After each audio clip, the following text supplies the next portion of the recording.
So guys, kakagising ko lang at ngayon ko lang naisip ulit yung mga maraming nagtanong dun sa vlog ko kung ano yung gamit ng lipi ko. At very funny kasi isa sa mga nagtanong dun, isuki natin sa Wear Me Products, yung own brand ko. Tapos sinabihan ni Bobby na, kasi yung tanong niya, saan daw galing yung lipi? Sabi ni Bobby, siguro sa pop-up niya lang na-reply kasi hindi niya nakita kung ano yung mismong video. So, ganyan din kasi ako mag-reply minsan kapag may mga comments sa vlog ko, sa pop-up na ako nag-reply, hindi ko na chinecheck kung saan mismong galing video. So, sa pag-reply niya, sabi niya sa Wear Me daw, pero hindi yun Wear Me, eto yung gamit ko guys. Wait, I'll show you the video kung ano yung tinatanong nila at ang daming nagtatanong kung yung gamit kong lipi dito. Hold on. Hi guys! I know a lot of you requesting na syempre hindi tayo papahuli sa ating pa-rate ng mga bikini dahil na-request nyo yan. At ang dami nag-atay. Siguro na-miss nyo ako mag-sex. O, diba? Ang ganda nga naman. So, eto po yung Dragon Rain. Ayan. And on the shade 8 po siya. Tatlo po ito.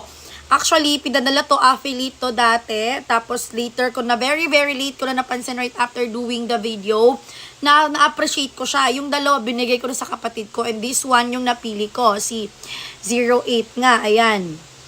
Hindi ko alam kung kita ba. Basta 08. Ayun, papakita ko sa inyo. Talagang napakaganda nito.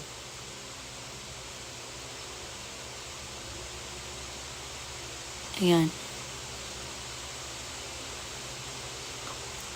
Ayan, o, diba? Actually, the reason kung bakit lip tint lang ang hilig kong ilabas na lipi, kasi tamad akong mag-form.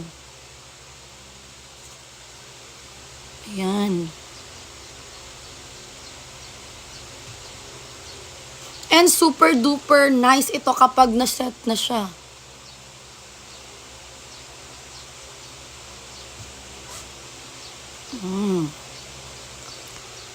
Ayan, at sobrang hinanap ko talaga to nung nagamit ko na siya sa mga event ko dahil super duper nice nga talaga.